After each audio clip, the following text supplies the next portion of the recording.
विर्व्यासे महिदेवाहितञ्जदायुः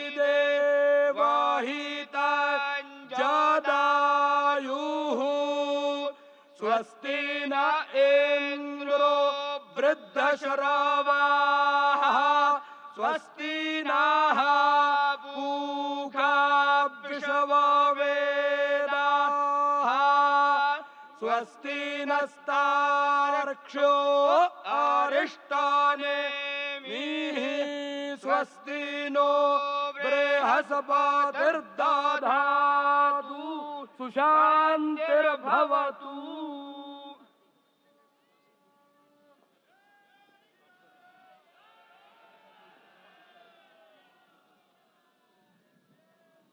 हमारे ट्रस्ट के ट्रस्टी पूज्य स्वामी गोविंद देव गिरि जी महाराज,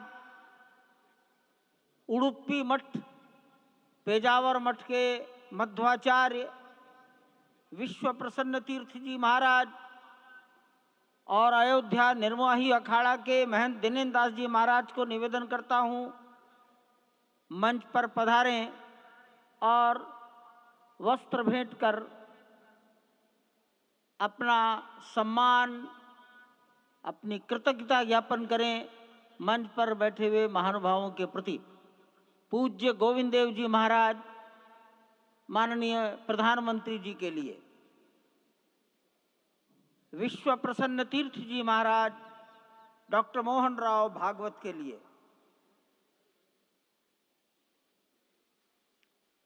महंत दिनेन्द्र दास जी महाराज,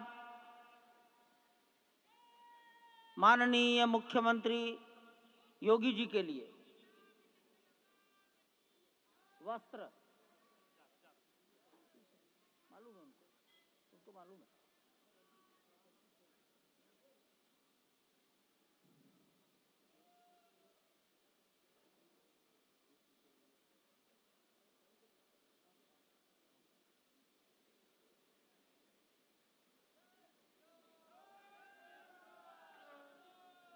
माननीय प्रधानमंत्री जी को गोविंद देव गिरि जी महाराज वस्त्र भेंट कर अपनी कृतज्ञता, प्रधानमंत्री जी के प्रति अपना सम्मान प्रकट कर रहे हैं। अन्य महानुभाव सम्मानार्थ खड़े हैं। पेजावर स्वामी जी माननीय डॉक्टर मोहन राव जी को,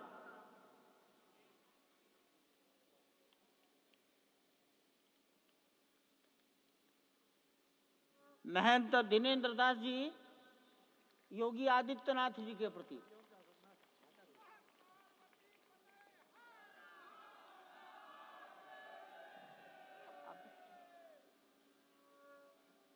योगी आदित्यनाथ, मैं दिनेन्द्र दास जी, यही है।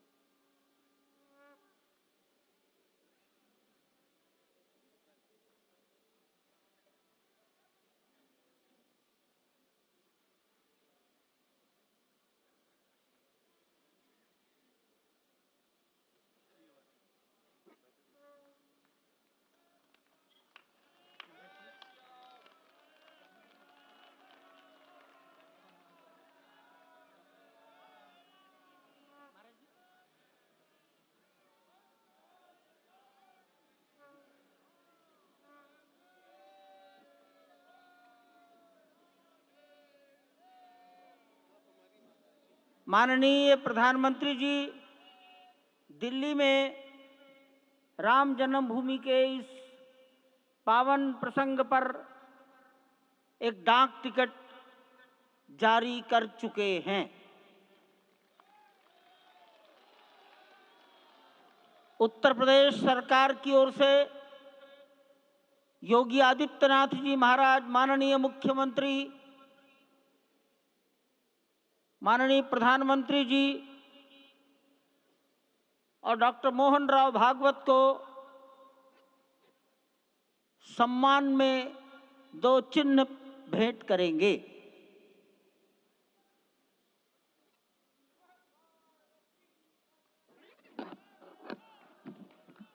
ये राम जन्मभूमि मंदिर के चांदी के 2 बड़े मॉडल हैं।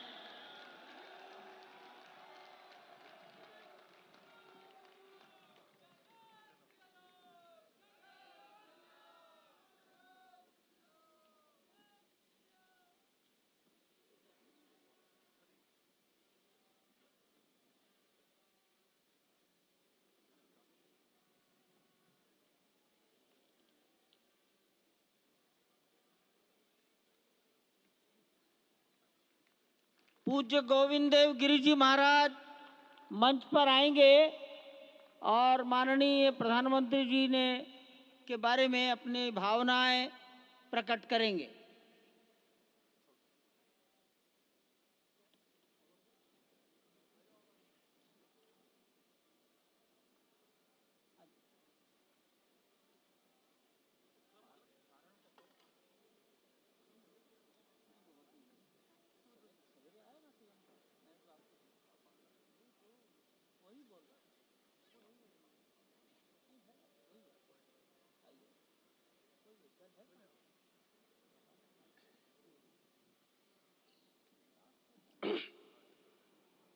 आपदामपहर्तारं दातारं सर्वसंपदां लोकाभिरामं श्रीरामं भूयो भूयो नमाम्यहम्।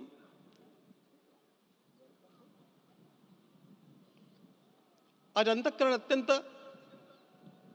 उल्लास से, समाधान से और कृतज्ञता से भरा हुआ है। हमारा संपूर्ण राष्ट्र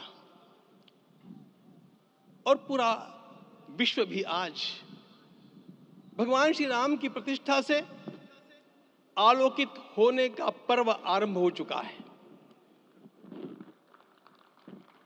यह केवल एक मंदिर में एक मूर्ति की प्रतिष्ठा नहीं है, यह इस देश की अस्मिता, इस देश का स्वाभिमान और इस देश का आत्मविश्वास, इसकी प्रतिष्ठा है। 500 वर्षों की प्रतीक्षा के पश्चात यह संभव हो सका।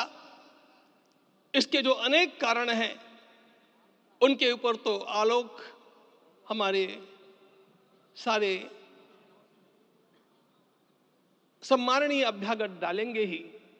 मैं केवल एक काम के लिए यहां पर खड़ा हूं, छोटा सा काम।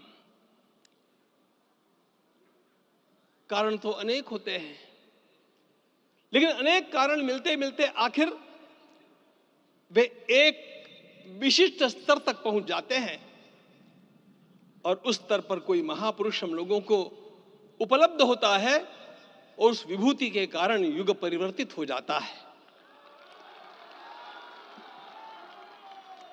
इस प्रकार का परिवर्तन लाने के लिए अपने जीवन को साधना पड़ता है और इस प्रकार जीवन साधने वाले हमारे इस देश की परंपरा के अनेक महान रत्नों में आज हम लोगों को समय की आवश्यकता, युग की आवश्यकता, सनातन के अंतःकरण की आवश्यकता के रूप में हमारे सम्माननीय प्रधानमंत्री जी प्राप्त हुए हैं।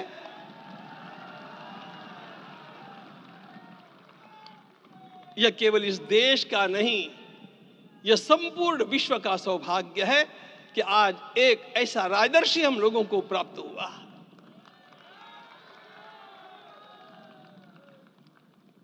आपके मंगल हाथों से आज प्रतिष्ठा होने की बात थी, वह स्वाभाविक भी था, वो होना ही था मित्रों।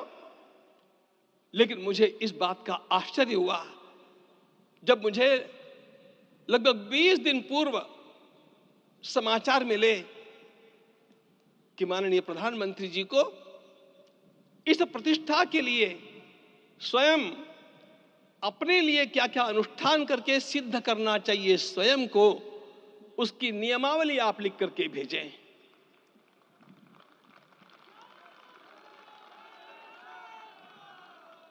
जिस प्रकार का हमारे देश का राजनीतिक माहौल है, कोई भी आकर के किसी भी समय कुछ भी कर्म करके चला जाता है, वो उद्घाटन हो चाहे पौधारोपण हो चाहे कुछ भी हो, लेकिन उसके लिए मैं अपने को सिद्ध करूं, इस प्रकार की भावना कहां होती है? यदि किसी ने पूछा तो मैं कहूंगा कि यहां होती है। भगवान श्री राम की प्रतिष्ठा करनी है। भारतीय जीवनादर्शों के सर्वोच्च आदर्श भगवान श्री राम है और इन समस्त जीवनादर्शों की प्रतिष्ठा करने के समान ही यहां की प्रतिष्ठा रही है। इसलिए एक महान विभूति को ऐसे लगा कि मैं अपने को भी साधूं। मैं कर्मणा मनसा वाचा, कर्म से, मन से और वाणी से अपने को उसके लिए शुद्ध बनाऊं, सिद्ध बनाऊं, और उसका मार्ग तप ही है। भगवत गीता ने कहा, यज्ञ दान तप कर्म न त्याज्यम कार्यमेव तत्। तप से ही विशेष परिशुद्धि होती है। आज मुझे आपको बतलाने समय अंतःकरण गदगद होने की अनुभूति हो रही है।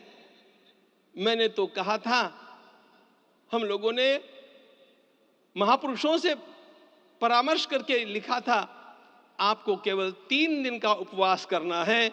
आपने 11 दिन का संपूर्ण उपोषण किया। हमने 11 दिन एक भुक्त रहने के लिए कहा था, उन्होंने अन्न का ही त्याग कर दिया। महाभारत में कहा गया है, अनशन यह सबसे बड़ा तप है, अनशन। और उसको उनके जीवन में साकार होते हुए मैंने केवल देखा नहीं, मैं थोड़ा तार्किक हूं। आपकी परम पूजनीय माता जी से मिलकर के मैंने उसको रिकन्फर्म भी किया था कि आपका यह अभ्यास 40 वर्षों का है। ऐसा तपस्वी कोई राष्ट्रीय नेता प्राप्त होना यह सामान्य बात नहीं है। वे इन दिनों में हमने कहा था कि आपको विदेश प्रवास नहीं करना चाहिए, क्योंकि सांसर्गिक दोष भी आते हैं। विदेश प्रवास टाल दिया सांसर्गिक देशों के इस दोषों की संभावना के कारण, लेकिन दिव्य देशों का प्रवास ऐसा किया। नासिक से आरंभ किया, गुरुवायूर गए, श्रीरंगम गए, रामेश्वरम गए।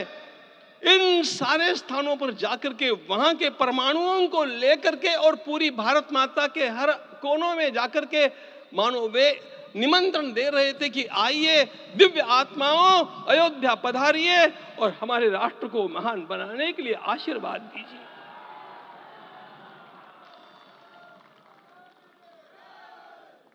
हमने केवल कहा था 3 दिनों तक आपको भूमि शयन करना चाहिए। 11 दिनों से आप भूमि शयन कर रहे हैं। इस कड़कड़ाती ठंड में इस प्रकार का शयन करना, मित्रों, ब्रह्मा जी ने सृष्टि को निर्माण किया। उस समय उन्होंने एक शब्द को सुना था।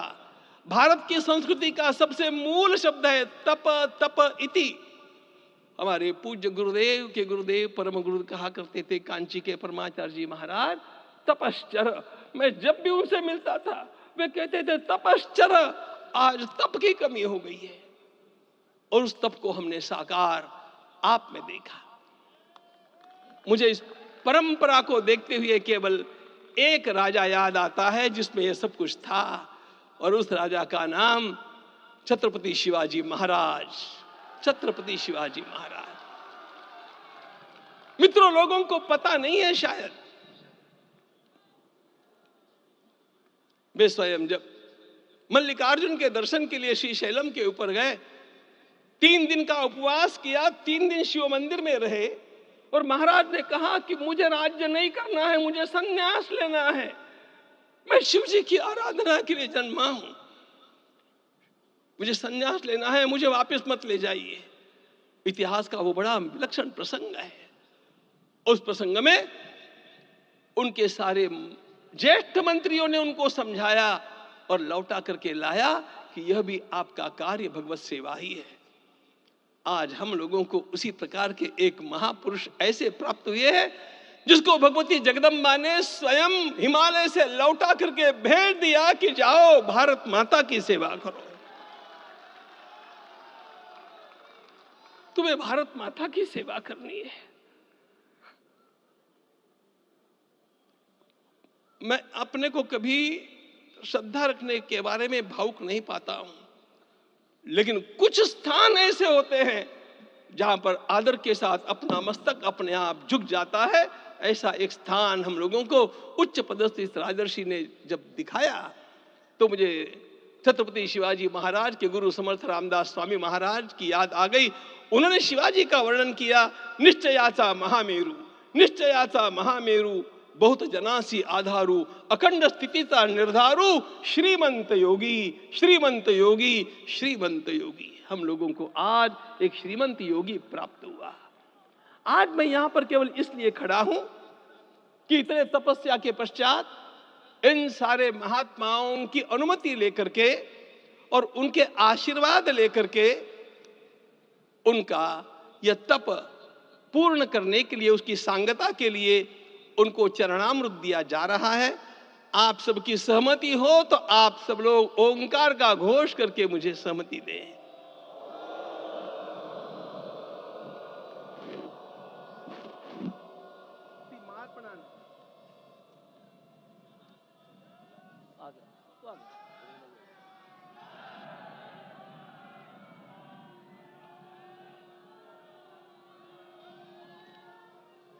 अपना उपवास पूर्ण कर रहे हैं माननीय प्रधानमंत्री जी। 11 दिवसीय उपवास को वो पूर्ण कर रहे हैं।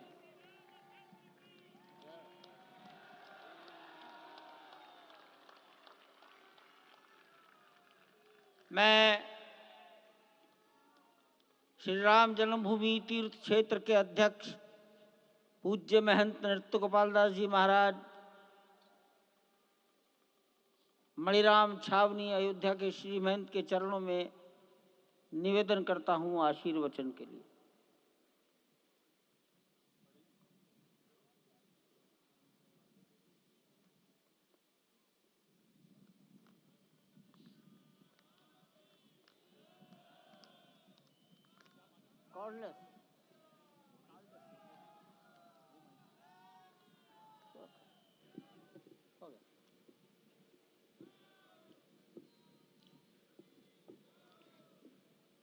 श्री सीताराम जी महाराज की जय।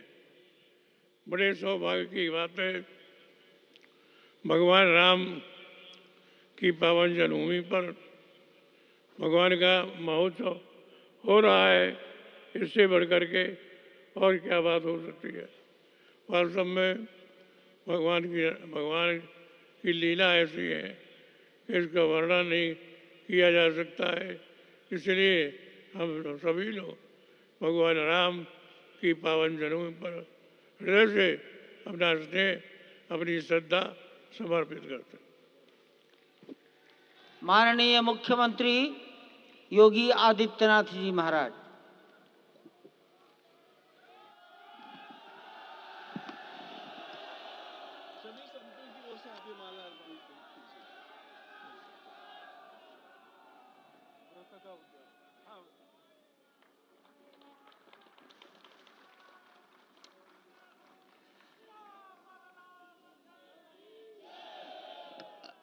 रामाय रामभद्राय रामचंद्राय वेदसे रघुनाथाय नाथाय सीताय पतिये नमः। श्री रामलला भगवान की, श्री रामलला भगवान की, भारत माता की, भारत माता की, सरयू माता की, सरयू माता की जय जय सीताराम।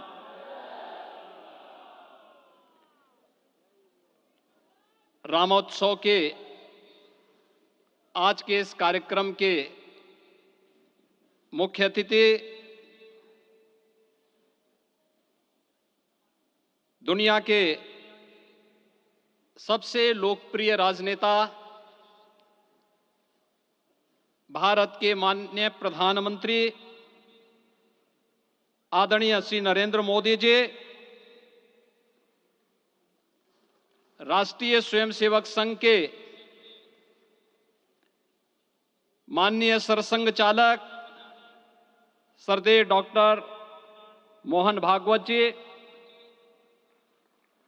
प्रदेश की माननीय राज्यपाल श्रीमती आनंदीबेन पटेल जी, श्री राम जन्मभूमि तीर्थ क्षेत्र न्यास के अध्यक्ष पूज्य महंत नृत्य गोपाल दास जी, श्री राम जन्मभूमि तीर्थ क्षेत्र न्यास के कोषाध्यक्ष पूज्य स्वामी गोविंद देव गिरी जी, महासचिव सम्मान्य श्री चंपत राय जी, देश के कोने कोने से यहां पर पधारे पूज्य संतजन, अपने अपने क्षेत्र के नेतृत्व देने वाले सभी उपस्थित महानुभाव, रामोत्सव के इस पावन पर्व के अवसर पर आदरणीय प्रधानमंत्री जी का मैं आप सबकी ओर से हृदय से स्वागत करता हूं, अभिनंदन करता हूं। इस अवसर पर पधारे राष्ट्रीय स्वयंसेवक संघ के सरसंघ चालक आदरणीय डॉक्टर मोहन भागवत जी का, अन्य समागत अतिथियों और महानुभावों का मैं हृदय से स्वागत करता हूं, अभिनंदन करता हूं। प्रभु रामलला के भव्य दिव्य और नव्य धाम में विराजने की आप सभी को कोटि कोटि बधाई। 500 वर्षों के लंबे अंतराल के उपरांत आज के इस चिर प्रतीक्षित मौके पर अंतर मन में भावनाएं कुछ ऐसी हैं कि उन्हें व्यक्त करने के लिए शब्द नहीं मिल रहे हैं। मन भावुक है, भाव विभोर है, भाव विह्वल है। निश्चित रूप से आप सब भी ऐसा महसूस कर रहे होंगे। आज इस ऐतिहासिक और अत्यंत पावन अवसर पर भारत का हर नगर, हर ग्राम अयोध्या धाम है। हर मार्ग श्री राम जन्मभूमि की ओर आ रहा है। हर मन में राम नाम है। हर आंख हर्ष और संतोष के आंसू से भीगा है। हर जीवा राम राम जप रही है। रोम रोम में राम रमे हैं। पूरा राष्ट्र राममय है। ऐसा लगता है हम त्रेता युग में आ गए हैं। आज रघुनंदन राघव रामलला हमारे हृदय के भावों से भरे संकल्प स्वरूप सिंहासन पर विराज रहे हैं। आज हर राम भक्त के हृदय में प्रसन्नता है, गर्व है और संतोष के भाव हैं। आखिर भारत को इसी दिन की तो प्रतीक्षा थी। भाव विभोर कर देने वाली इस दिन की प्रतीक्षा में लगभग 5 शताब्दी व्यतीत हो गई। दर्जनों पीढ़ियां अधूरी कामना लिए इस धराधाम से साकेत धाम में लीन हो गई, किंतु प्रतीक्षा और संघर्ष का क्रम सतत जारी रहा। श्री राम जन्मभूमि संभवतः विश्व में पहला ऐसा अनूठा प्रकरण होगा जिसमें किसी राष्ट्र के बहुसंख्यक समाज ने अपने ही देश में अपने आराध्य की जन्मस्थली पर मंदिर निर्माण के लिए इतने वर्षों तक और इतने स्तरों पर लड़ाई लड़ी हो।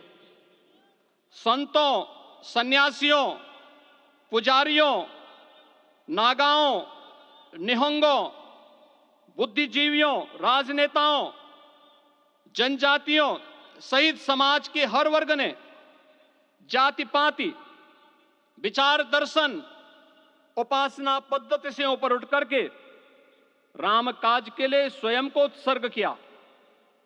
अंततः वह शुभ अवसर आ ही गया जब कोटि कोटि आस्थावानों के त्याग और तप को पूर्णता प्राप्त हो रही है।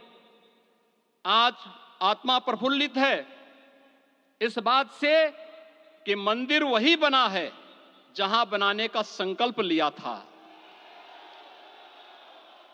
संकल्प और साधना की सिद्धि के लिए हमारी प्रतीक्षा की इस समाप्ति के लिए और संकल्प की पूर्णता के लिए आदरणीय प्रधानमंत्री श्री नरेंद्र मोदी जी का हृदय से आभार और अभिनंदन। माननीय प्रधानमंत्री जी, 2014 में आपके आगमन के साथ ही भारतीय जनमानस कह उठा था कि मोरे जिय भरोस दृढ़ सोई, मिलहि राम सगुन शुभ होई। अभी गर्भगृह में वैदिक विधि विधान से रामलला के बाल विग्रह के प्राण प्रतिष्ठा को हम सब साक्षी बने हैं। अलौकिक छवि है हमारे प्रभु की, बिल्कुल वैसे ही जैसे तुलसीदास जी ने कहा कि नव कंज लोचन कंज मुख कर कंज पद कंजारुणम।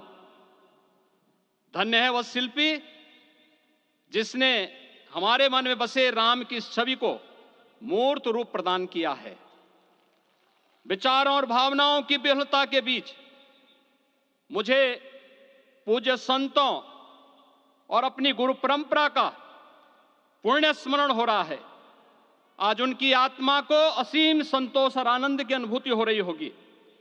जिन परंपराओं की पीढ़ियां श्री राम जन्मभूमि मुक्ति यज्ञ में अपनी आहुति दे चुकी है, उनकी पावन स्मृतियों को मैं यहां पर कोटि कोटि नमन करता हूं। श्री राम जन्मभूमि महायज्ञ न केवल सनातन आस्था और विश्वास की परीक्षा का काल रहा, बल्कि संपूर्ण भारत को एकात्मता के सूत्र में बांधने के लिए राष्ट्र की सामूहिक चेतना जागरण के ध्येय में भी सफल सिद्ध हुआ है। सदियों के बाद भारत में हो रहे इस चिर प्रतीक्षित नवविवाह को देख अयोध्या समेत पूरा भारत का वर्तमान आनंदित हो उठा है। भाग्यवान है हमारी पीढ़ी जो इस राम काज के साक्षी बन रहे हैं, और उससे भी बड़भागी हैं वो जिन्होंने सर्वस्व इस राम काज के लिए समर्पित किया है और करते चले जा रहे हैं।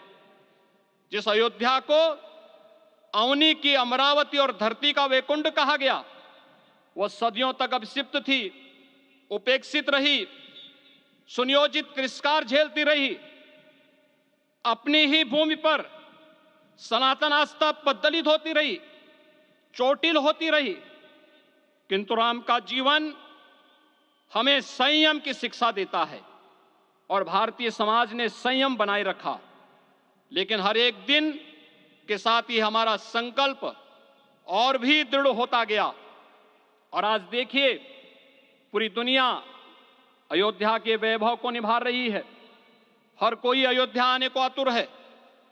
आज अयोध्या में त्रेतायुगीन वैभव उतर आया है, दिख रहा है। यह धर्मनगरी विश्व की सांस्कृतिक राजधानी के रूप में प्रतिष्ठित हो रही है। पूरा विश्व दिव्य और भव्य अयोध्या का साक्षात्कार कर रहा है। आज जिस सुनियोजित एवं तीव्र गति से अयोध्यापुरी का विकास हो रहा है, वह प्रधानमंत्री जी के दृढ़ संकल्प, इच्छा शक्ति और दूरदर्शिता के बिना संभव नहीं था। कुछ वर्ष पहले कल्पना से परे था कि अयोध्या में एयरपोर्ट होगा, यहां के नगर के भीतर 4 लेन की सड़कें होंगी, सरयू जी में क्रूज चलेंगे, अयोध्या की खोई गरिमा वापस आएगी। लेकिन मित्रों, डबल इंजन की सरकार के प्रयास से आज आप सबके सहयोग से यह सब साकार हुआ है। सांस्कृतिक अयोध्या, आयुष्मान अयोध्या, स्वच्छ अयोध्या, सक्षम अयोध्या, सुरम्य अयोध्या, सुगम्य अयोध्या, दिव्य अयोध्या और भव्य अयोध्या के रूप में पुनरुद्धार के लिए हजारों करोड़ रुपए वर्तमान में यहां पर भौतिक विकास के लिए लग रहे हैं। राम जी की पेड़ी, नया घाट, गुप्तार घाट, ब्रह्मकुंड, भरत कुंड, सूरज कुंड, विभिन्न कुंडों के कायाकल्प, संरक्षण, संचालन, रखरखाव के कार्य हो रहे हैं। रामायण परंपरा की कल्चरल मैपिंग कराई जा रही है। राम वनगमन पथ पर रामायण वीथिका का निर्माण हो रहा है। नई अयोध्या में पुरातन संस्कृति और सभ्यता को संरक्षण तो हो ही रहा है, भविष्य की जरूरतों को देखते हुए आधुनिक पैमाने के अनुसार सभी नगरीय सुविधाएं भी विकसित हो रही हैं। इस मोक्षदायिनी नगरी को आदरणीय प्रधानमंत्री जी की प्रेरणा से अब सोलर सिटी के रूप में भी विकसित किया जा रहा है। पूरी अयोध्या में विश्व के सनातन आस्थावानों, संतों, पर्यटकों, शोधार्थियों, जिज्ञासुओं के प्रमुख केंद्र के रूप में इसे बनाने की ओर से अग्रसर किया जा रहा है। यह एक नगर या तीर्थ भर का विकास नहीं है, यह उस विश्वास की विजय है जिसे सत्यमेव जयते के रूप में भारत के राज चिन्ह में अंगीकार किया गया है।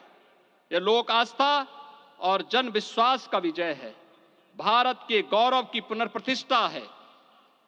अयोध्या का दिव्य दीपोत्सव नए भारत की सांस्कृतिक पहचान बन रहा है और श्री रामलला की प्राण प्रतिष्ठा का समारोह भारत की सांस्कृतिक अंतरात्मा को समरस की एक अभिव्यक्ति सिद्ध कर रहा है। श्री राम जन्मभूमि मंदिर की स्थापना भारत के सांस्कृतिक पुनर्जागरण का आध्यात्मिक अनुष्ठान है। यह राष्ट्र मंदिर है। निसंदेह श्री रामलला विग्रह की प्राण प्रतिष्ठा राष्ट्रीय गौरव का एक ऐतिहासिक अवसर है। निश्चिंत रहिए, प्रभु राम की कृपा से अब कोई अयोध्या की परिक्रमा में बाधा नहीं बन पाएगा। अयोध्या की गलियों में अब गोलियों की गड़गड़ाहट नहीं होगी, कर्फ्यू नहीं लगेगा।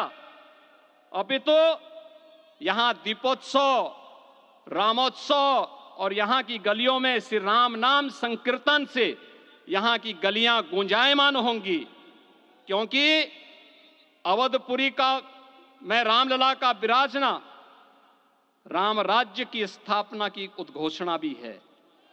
राम राज्य बैठे त्रिलोका, हर्षित भये गए सब शोका। राम राज्य भेदभाव रहित समृद्ध समाज का द्योतक है और हमारे यशस्वी प्रधानमंत्री जी की नीतियों, विचारों और योजनाओं का आधार है। भव्य दिव्य राम जन्मभूमि मंदिर के स्वप्न को साकार रूप देने में योगदान देने वाले सभी वास्तुविदों, अभियंताओं, शिल्पियों और श्री राम जन्मभूमि तीर्थ क्षेत्र न्यास के सभी पदाधिकारियों को हृदय से धन्यवाद। पुनः आप सभी को रामलला के विराजने की इस ऐतिहासिक पुण्य घड़ी की बधाई। आदरणीय प्रधानमंत्री जी, आदरणीय सरसंघ चालक जी, माननीय राज्यपाल महोदया और आप सभी महानुभावों का मैं एक बार फिर से हृदय से स्वागत और अभिनंदन करते हुए हम सब जो संकल्प पूर्वजों ने लिया था उसकी सिद्धि की भी सभी को बधाई देते हुए प्रभु के चरणों में एक बार पुनः नमन करते हुए पूरे प्रदेश और देशवासियों को आज के इस रामोत्सव के अवसर पर कोटि कोटि बधाई और अभिनंदन देते हुए अपनी वाणी को विराम देता हूं। जय जय सीताराम। राष्ट्रीय स्वयंसेवक संघ के सरसंघ चालक डॉक्टर मोहन राव भागवत जी।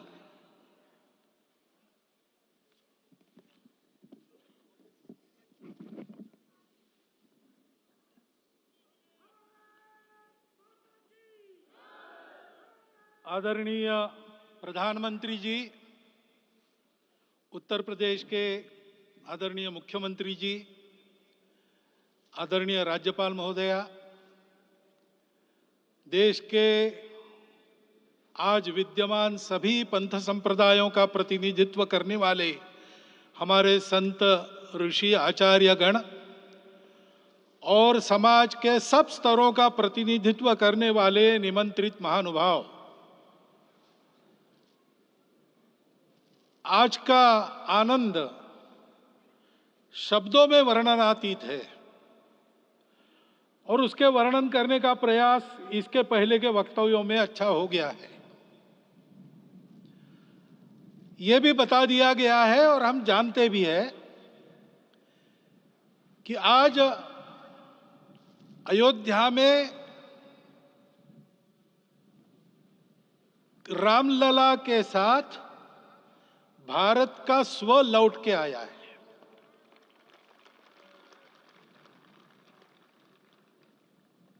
और संपूर्ण विश्व को त्रासदी से राहत देने वाला एक नया भारत खड़ा होके रहेगा, इसका प्रतीक आज का कार्यक्रम बन गया है। ऐसे समय में आपके उत्साह का, आपके आनंद का वर्णन कोई नहीं कर सकता। हम यहां पर अनुभव कर रहे, पूर्ण देश में यही वातावरण है। छोटे छोटे मंदिर के सामने दूरदर्शन पर इस कार्यक्रम को सुनने वाले हमारे समाज के करोड़ों बंधु वहां पहुंच न पाए, ऐसे घर घर के हमारे नागरिक सज्जन, माता भगिनी सब भाव विभोर है, सब में आनंद है, सब में उत्साह है। और ऐसे समय में जोश की बातों में थोड़ी सी होश की बात करने का काम मुझे ही दिया जाता है। आज हमने सुना कि इस प्राण प्रतिष्ठा महोत्सव में पधारने के पूर्व प्रधानमंत्री जी ने कठोर व्रत रखा। जितना कठोर व्रत रखने को कहा था, उससे कई गुना अधिक कठोर व्रताचरण उन्होंने किया। मेरे पुराना उनसे परिचय है, मैं जानता हूं वो तपस्वी है ही, परंतु वो अकेले तप कर रहे हैं, हम क्या करेंगे। अयोध्या में रामलला आए, अयोध्या से बाहर क्यों गए थे? रामायण में क्यों गए थे बाहर? तो अयोध्या में कलह हुआ। अयोध्या उस पुरी का नाम है जिसमें कोई द्वंद्व नहीं, जिसमें कोई कलह नहीं, जिसमें कोई दुविधा नहीं। वो हुआ 14 वर्ष वनवास में गए। वो सब ठीक होने के बाद दुनिया के कलह को मिटा के वापिस आए। आज रामलला वापस फिर से आए हैं 500 साल के बाद। जिनके त्याग, तपस्या, प्रयासों से ये सोने का दिन आज हम देख रहे, सुवर्ण दिवस देख रहे, उनका स्मरण प्राण प्रतिष्ठा के संकल्प में हम लोगों ने कहा, आपने सुना होगा, स्मरण किया। उनकी तपस्या को, उनके त्याग को, उनके परिश्रम को शत बार, सहस्त्र बार, कोटि बार नमन है। रामलला के यहां इस युग में आज के दिन फिर वापस आने का इतिहास जो जो श्रवण करेगा वो राष्ट्र के लिए कर्म प्रवण होगा और उसके राष्ट्र का सब दुख दैन्य हरण होगा। ऐसे इस इतिहास का सामर्थ्य है। परंतु उसमें हमारे लिए कर्तव्य का आदेश भी है। प्रधानमंत्री जी ने तप किया, अब हमको भी तप करना है। राम राज्य आने वाला है, वो कैसा था? दैहिक दैविक भौतिक तापा, राम राज नहीं कहु व्यापा। सब नर करहि परस्पर प्रीति, चलहि स्वधर्म निरत श्रुति नीति। सब निर्दंभ धर्मरत पुनि, नर अरु नारी चतुर सब गुनी। सब गुणज्ञ पंडित सब ज्ञानी, सब कृतज्ञ नहीं कपट सयानी। राम राज्य के सामान्य नागरिकों का जो वर्णन है, हम भी इस गौरवमय भारतवर्ष की संतानें हैं। कोटि कोटि कंठ उसका जयगान करने वाले हमारे हैं। हमको इस प्रकार के व्यवहार को रखने का तप आचरण करना पड़ेगा। हमको भी सारे कलह को विदाई देनी पड़ेगी। छोटे छोटे परस्पर मत रहते हैं, छोटे छोटे विवाद रहते हैं, उसको लेकर लड़ाई करने की आदत छोड़ देनी पड़ेगी। आखिर है क्या? ये बात बताई। वो सामान्य नागरिक कैसे थे? निर्दंभ, प्रामाणिकता से आचरण करने वाले, केवल बातें करने वाले नहीं और बातें करके उसका अहंकार पालने वाले नहीं थे। काम करते थे, आचरण करते थे और अहंकार नहीं था। ऐसे वो थे और धर्मरत थे। यानी क्या थे?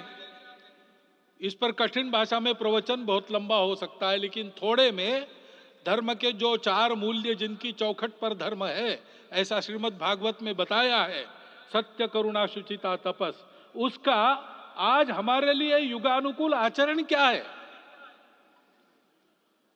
तो सत्य कहता है कि सब घटों में राम है, ब्रह्म सत्य है, वही सर्वत्र है। तो हमको ये जानकर आपस में समन्वय से चलना होगा, क्योंकि हम चलते हैं, सबके लिए चलते हैं, सब हमारे हैं, इसलिए हम चल पाते हैं।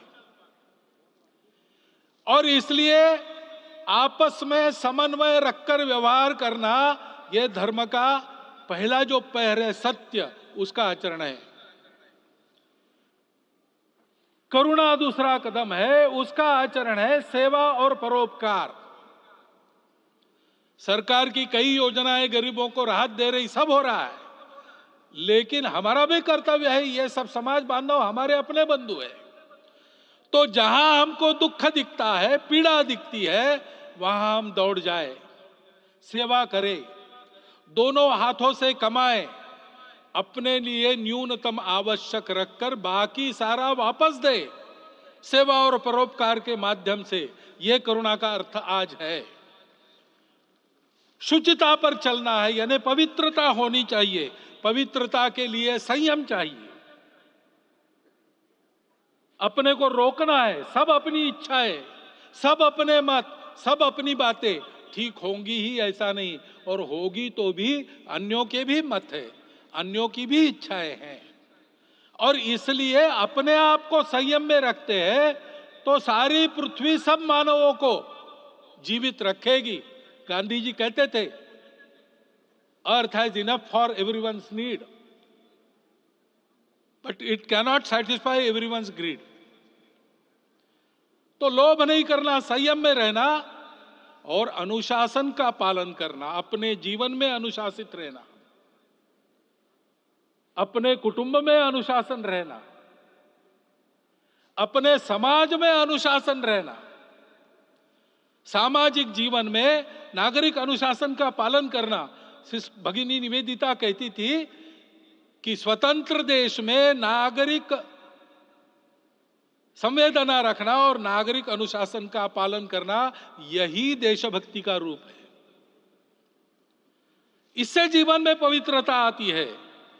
और तपस का तो मूर्तिमान उदाहरण आपके सामने आज दिया गया।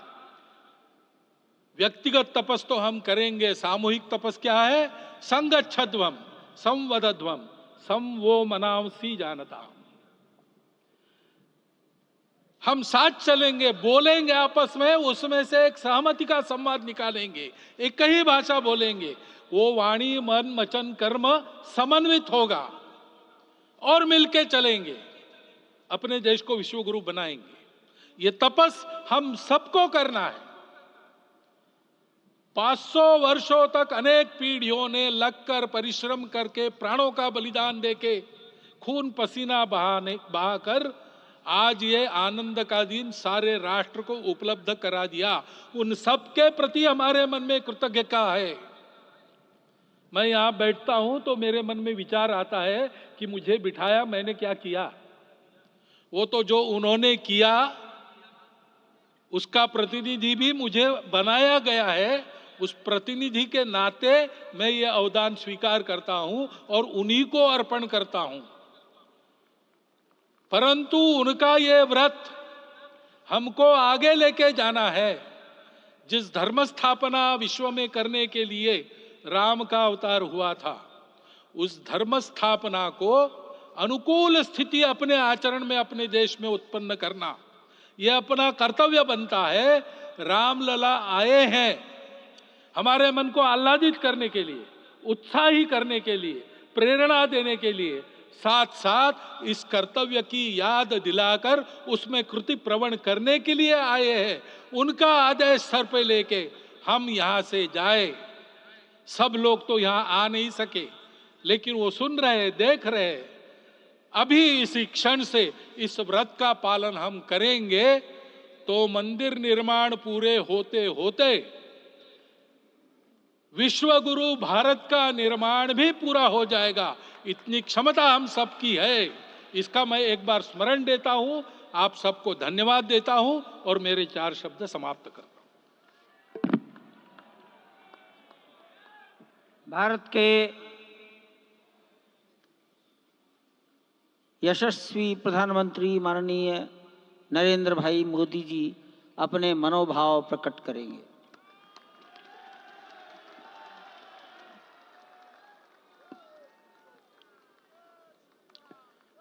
सियावर रामचंद्र की जय। सियावर रामचंद्र की जय। श्रद्धेय मंच, सभी संत एवं ऋषिगण, यहाँ उपस्थित और विश्व के कोने कोने में हम सबसे साथ जुड़े हुए सभी राम भक्त, आप सबको प्रणाम, आप सबको राम राम।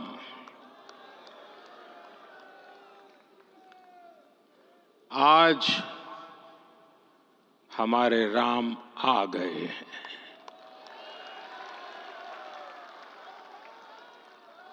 सदियों की प्रतीक्षा के बाद हमारे राम आ गए हैं। सदियों का अभूतपूर्व धैर्य, अनगिनत बलिदान, त्याग और तपस्या के बाद हमारे प्रभु राम आ गए हैं। इस शुभ घड़ी की आप सभी को, समस्त देशवासियों को बहुत बहुत बधाई। मैं अभी गर्भगृह में ईश्वरीय चेतना का साक्षी बनकर आपके सामने उपस्थित हुआ हूं। कितना कुछ कहने को है, लेकिन कंठ अवरुद्ध है। मेरा शरीर अभी भी स्पंदित है, चित्त अभी भी उस पल में लीन है।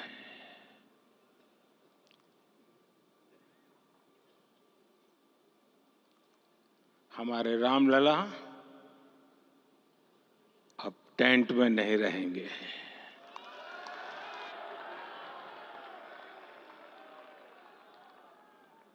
हमारे रामलला अब इस दिव्य मंदिर में रहेंगे।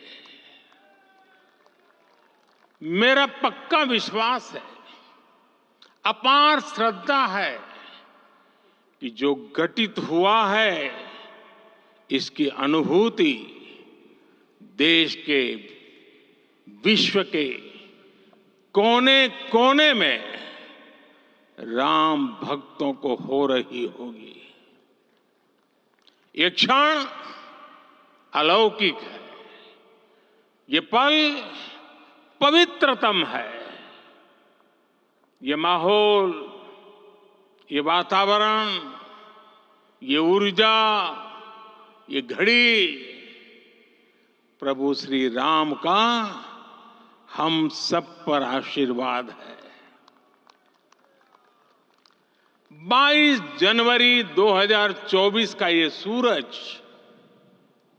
एक अद्भुत आभा लेकर आया है।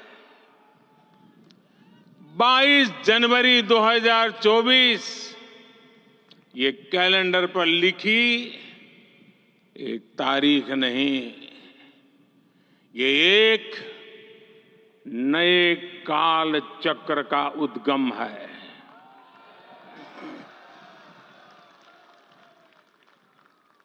राम मंदिर के भूमि पूजन के बाद से प्रतिदिन पूरे देश में उमंग और उत्साह बढ़ता ही जा रहा था।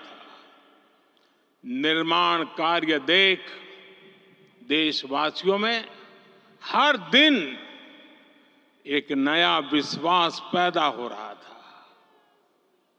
आज हमें सदियों के उस धैर्य की धरोहर मिली है। आज हमें श्री राम का मंदिर मिला है। गुलामी की मानसिकता को तोड़कर उठ खड़ा हो राष्ट्र।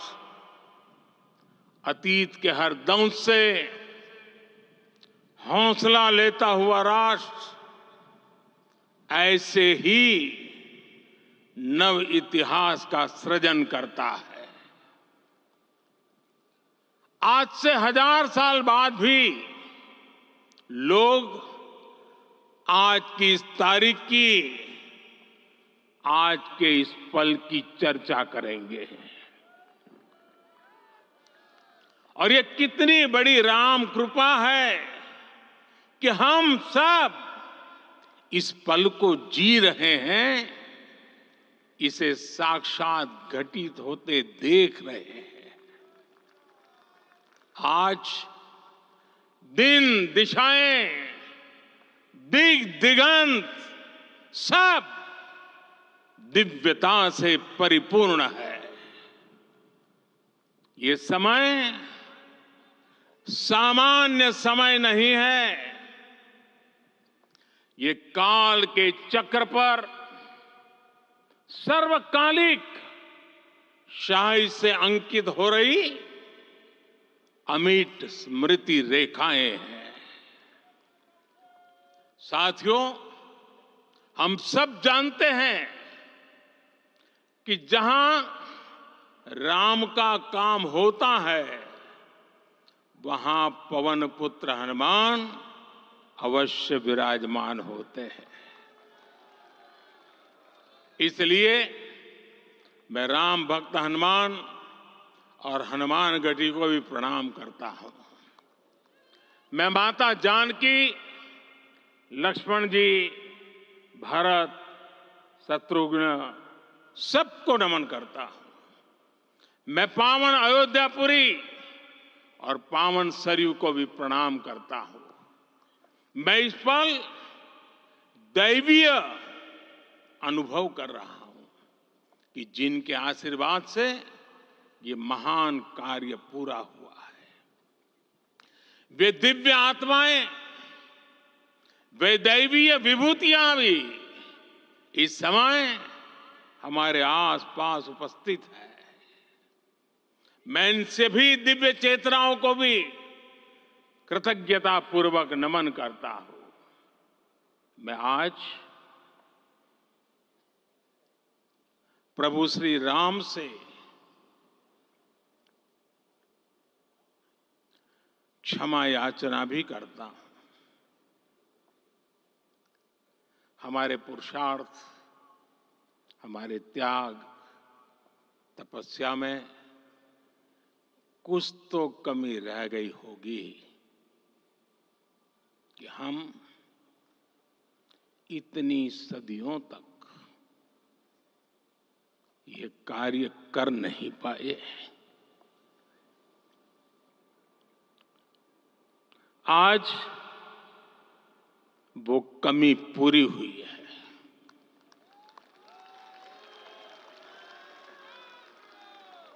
मुझे विश्वास है प्रभु राम आज हमें अवश्य क्षमा करेंगे। मेरे प्यारे देशवासियों, त्रेता में राम आगमन पर पूज्य संत तुलसीदास जी ने लिखा है, प्रभु बिलो की हर से पुरबासी, जनित वियोग विपत्ति समनासी। अर्थात प्रभु का आगमन देकर ही सब अयोध्यावासी, समग्र देशवासी हर्ष से भर गए। लंबे वियोग से जो आपत्ति आई थी उसका अंत हो गया। उस कालखंड में तो वो वियोग केवल 14 वर्षों का था, तब भी इतना असह्य था। इस युग में तो अयोध्या और देशवासियों ने सैकड़ों वर्षों का वियोग सहा है। हमारी कई कई पीढ़ियों ने वियोग सहा है। भारत के तो संविधान में उसकी पहली प्रति में भगवान राम विराजमान है। संविधान के अस्तित्व में आने के बाद भी दशकों तक प्रभु श्री राम के अस्तित्व को लेकर कानूनी लड़ाई चली। मैं आभार व्यक्त करूंगा भारत की न्यायपालिका का, जिसने न्याय की लाज रख ली।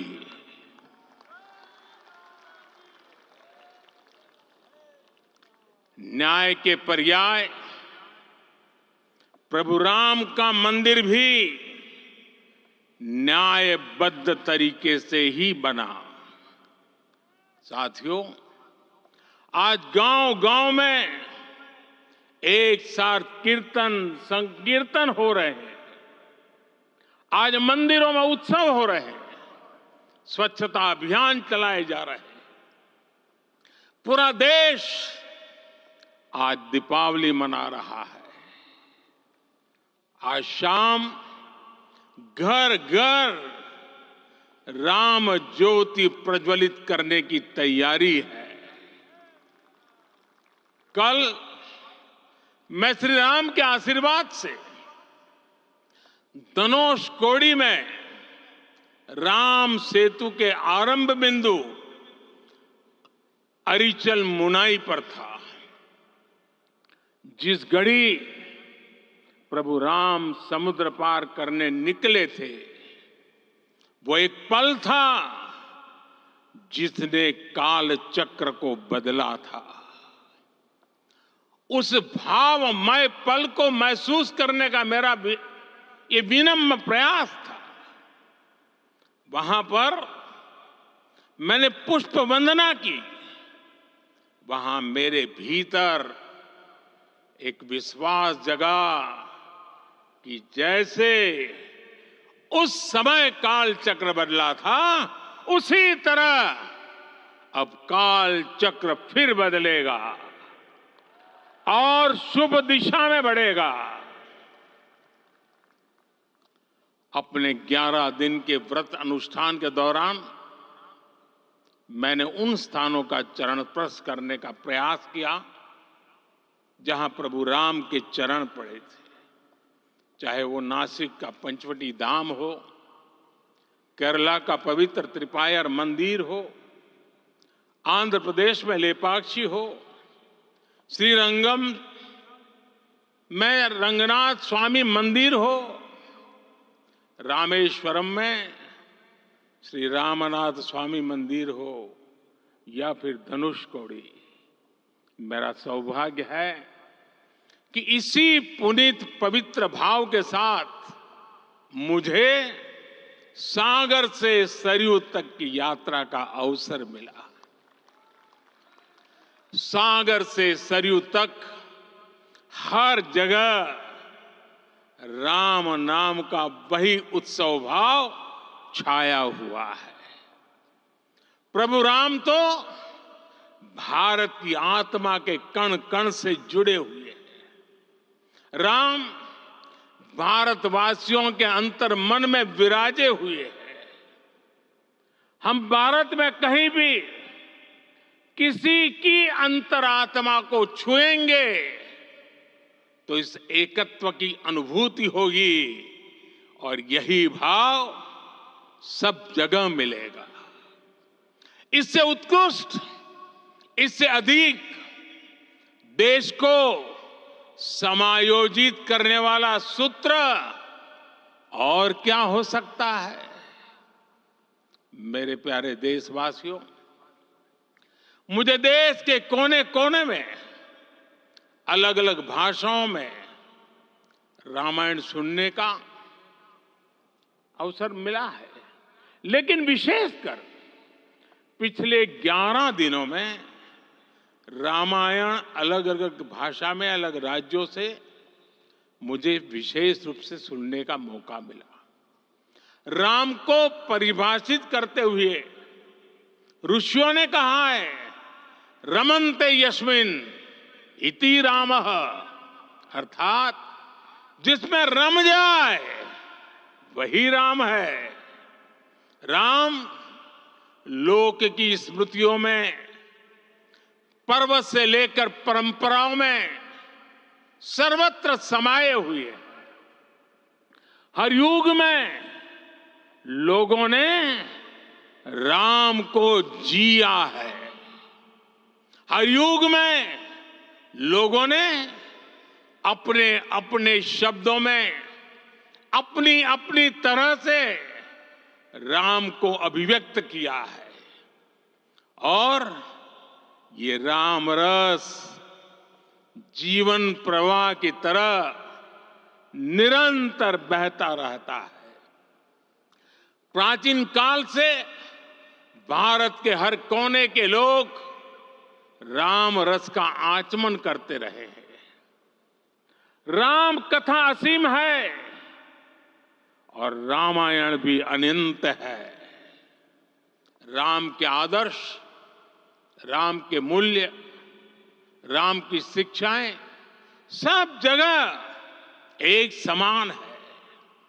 प्रिय देशवासियों, आज इस ऐतिहासिक समय में देश उन व्यक्तित्वों को भी याद कर रहा है जिनके कार्य और समर्पण की वजह से आज हम ये शुभ दिन देख रहे हैं। राम के इस काम में कितने ही लोगों ने त्याग और तपस्या की पराकाष्ठा करके दिखाई है। उन अनगिनत राम भक्तों के, उन अनगिनत कार सेवकों के और उन अनगिनत संत महात्माओं के हम सब ऋणी हैं। साथियों, आज का ये अवसर उत्सवता का क्षण तो है ही, लेकिन इसके साथ ही यह क्षण भारतीय समाज की परिपक्वता के बोध का भी क्षण है। हमारे लिए ये अवसर सिर्फ विजय का नहीं, विनय का भी है। दुनिया का इतिहास साक्षी है कि कई राष्ट्र अपने ही इतिहास में उलझ जाते हैं। ऐसे देशों ने जब भी अपने इतिहास की उलझी हुई गांठों को खोलने का प्रयास किया, उन्हें सफलता पाने में बहुत कठिनाई आई, बल्कि कई बार तो पहले से ज्यादा मुश्किल परिस्थितियां बन गई। लेकिन हमारे देश ने इतिहास की इस गांठ को जिस गंभीरता और भावुकता के साथ खोला है, वो ये बताती है कि हमारा भविष्य हमारे अतीत से बहुत सुंदर होने जा रहा है। वो भी एक समय था जब कुछ लोग कहते थे कि राम मंदिर बना तो आग लग जाएगी।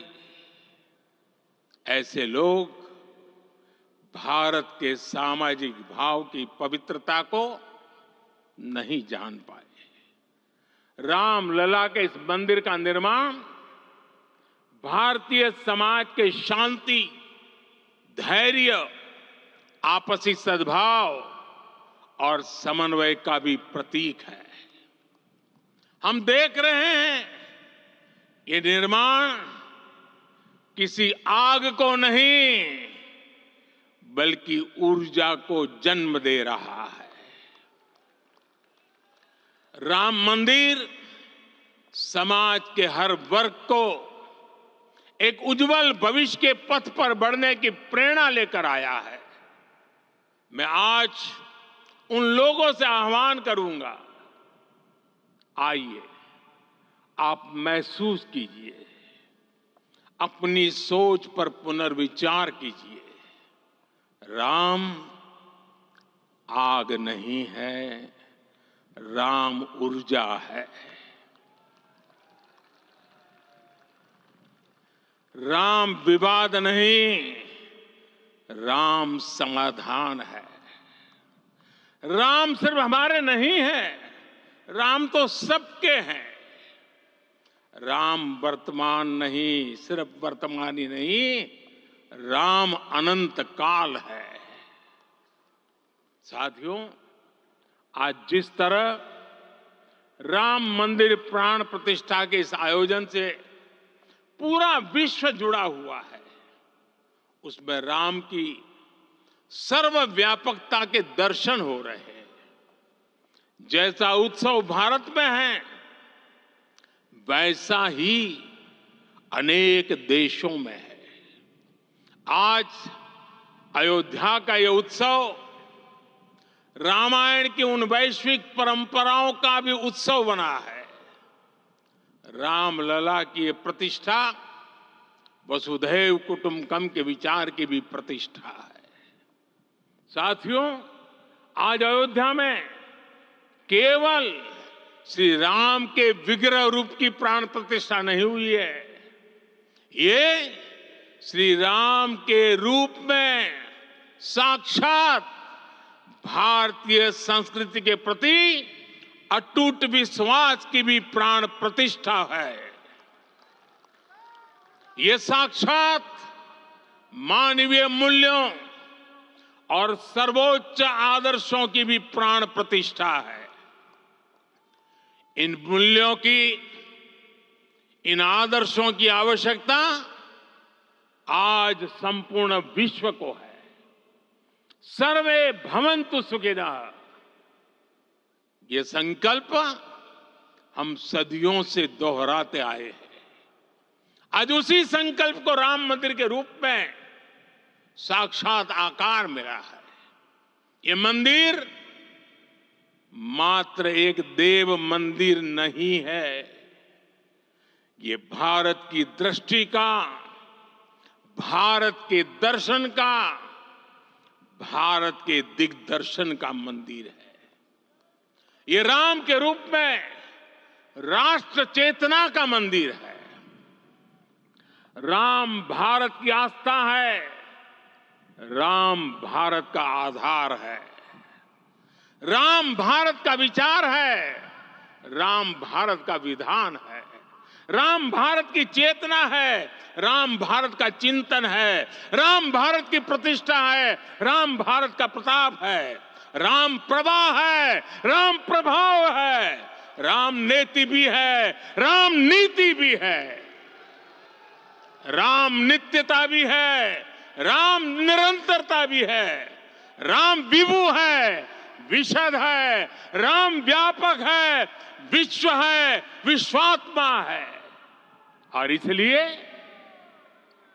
जब राम की प्रतिष्ठा होती है तो उसका प्रभाव वर्षों या शताब्दियों तक ही नहीं होता, उसका प्रभाव हजारों वर्षों के लिए होता है।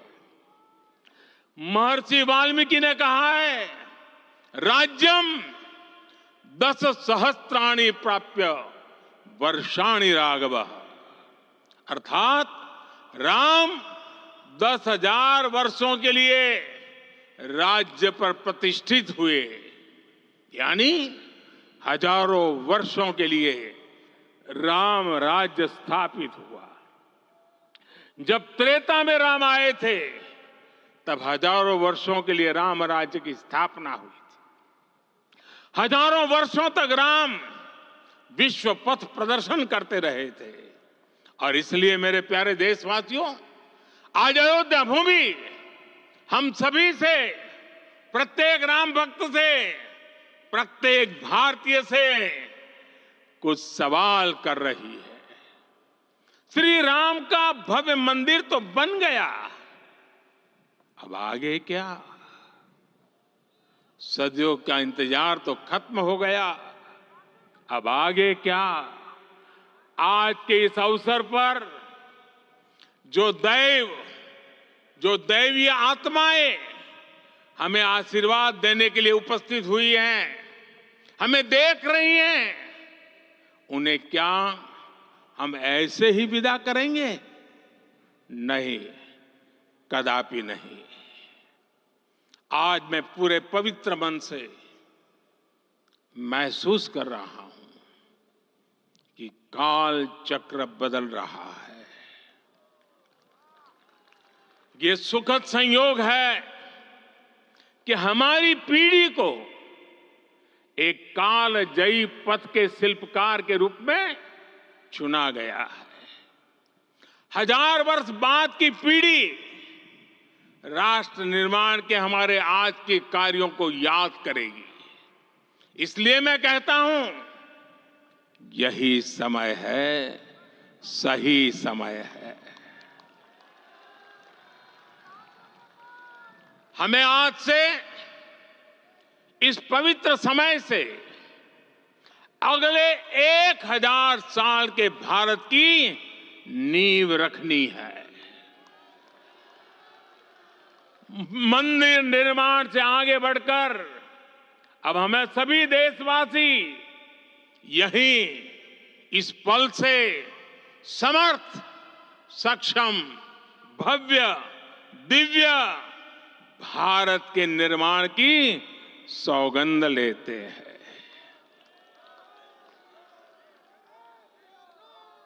राम के विचार मानस के साथ ही जनमानस में भी हो, यही राष्ट्र निर्माण की सीढ़ी है।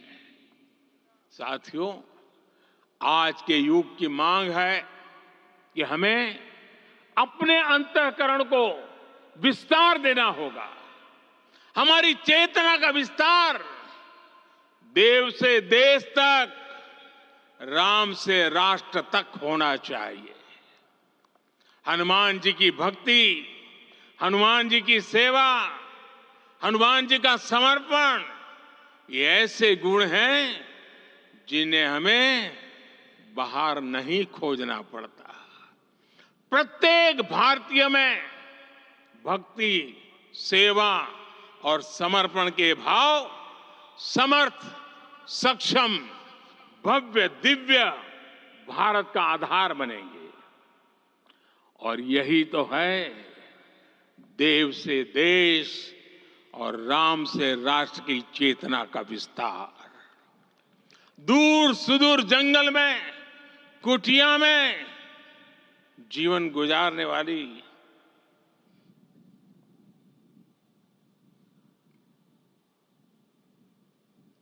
मेरी आदिवासी मां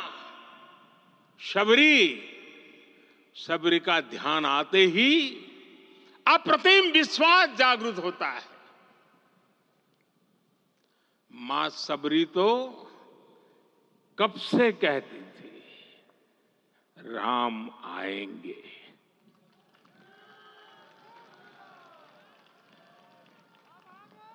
प्रत्येक भारतीय में जन्मा यही विश्वास समर्थ, सक्षम, भव्य भारत का आधार बनेगा। और यही तो है देव से देश और राम से राष्ट्र की चेतना का विस्तार। हम सब जानते हैं कि निषाद राज की मित्रता सभी बंधनों से परे है। निषाद राज का राम के प्रति सम्मोहन, प्रभु राम का निषाद राज के लिए अपनापन कितना मौलिक है। सब अपने हैं, सभी समान है। प्रत्येक भारतीय में अपनत्व की, बंधुत्व की ये भावना समर्थ, सक्षम, भव्य, दिव्य भारत का आधार बनेगी। और यही तो है देव से देश और राम से राष्ट्र की चेतना का विस्तार। साथियों, आज देश में निराशा के लिए रत्ती भर भी स्थान नहीं है।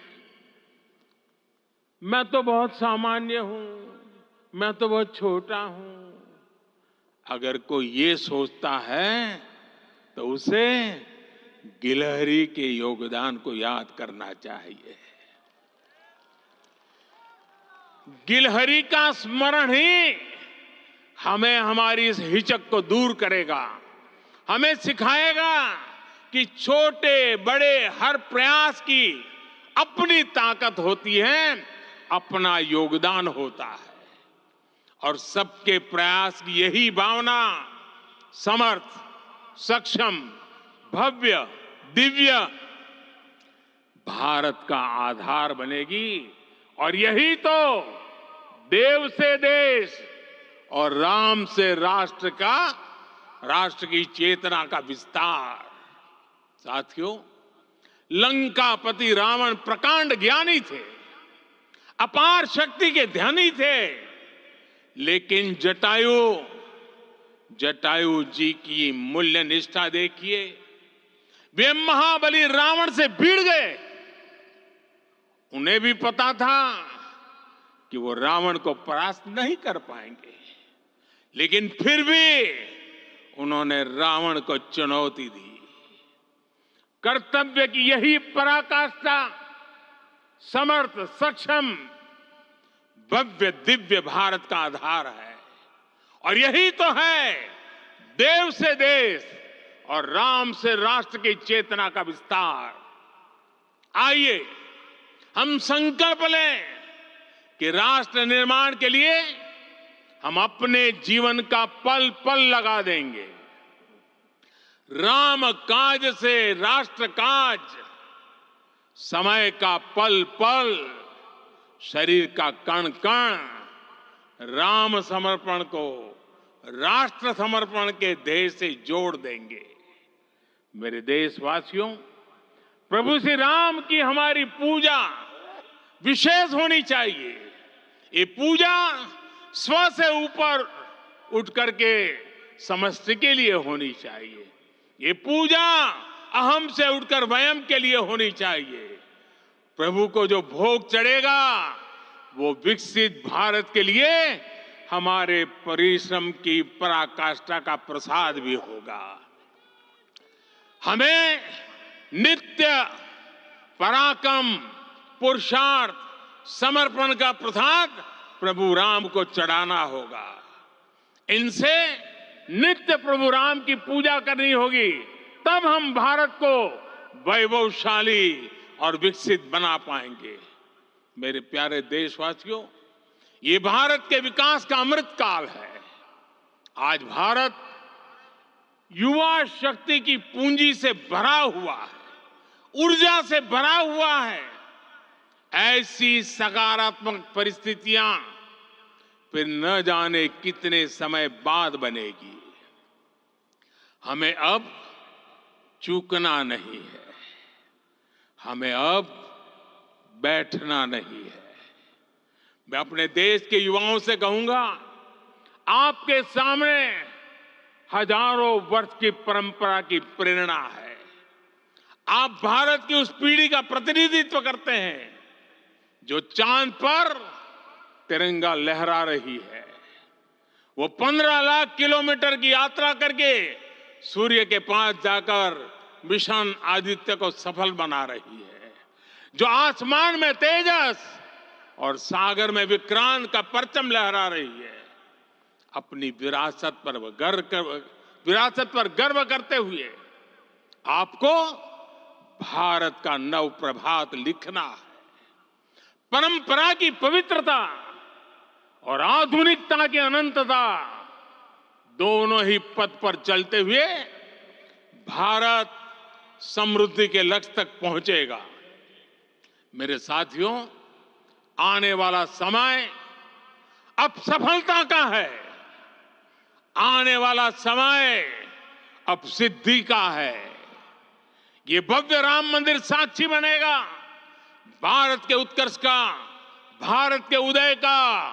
ये भव्य राम मंदिर साक्षी बनेगा भव्य भारत के अभ्युदय का, विकसित भारत का।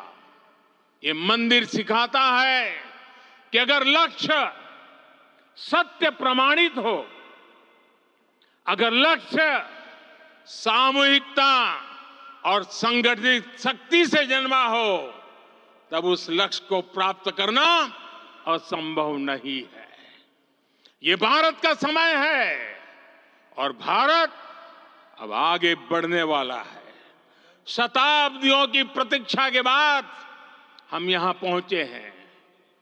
हम सब ने इस युग का, इस कालखंड का इंतजार किया है। अब हम रुकेंगे नहीं, हम विकास की ऊंचाई पर जाकर ही रहेंगे। इसी भाव के साथ रामलला के चरणों में प्रणाम करते हुए आप सभी को बहुत बहुत शुभकामनाएं। सभी संतों के चरणों में मेरे प्रणाम। सियावर रामचंद्र की, सियावर रामचंद्र की, सियावर रामचंद्र की।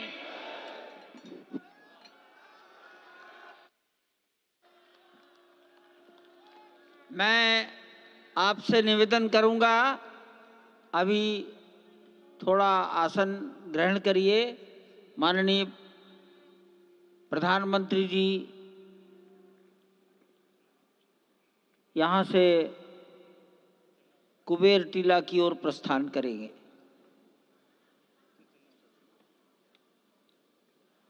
माननीय प्रधानमंत्री जी के यहाँ से स्थान से प्रस्थान के पश्चात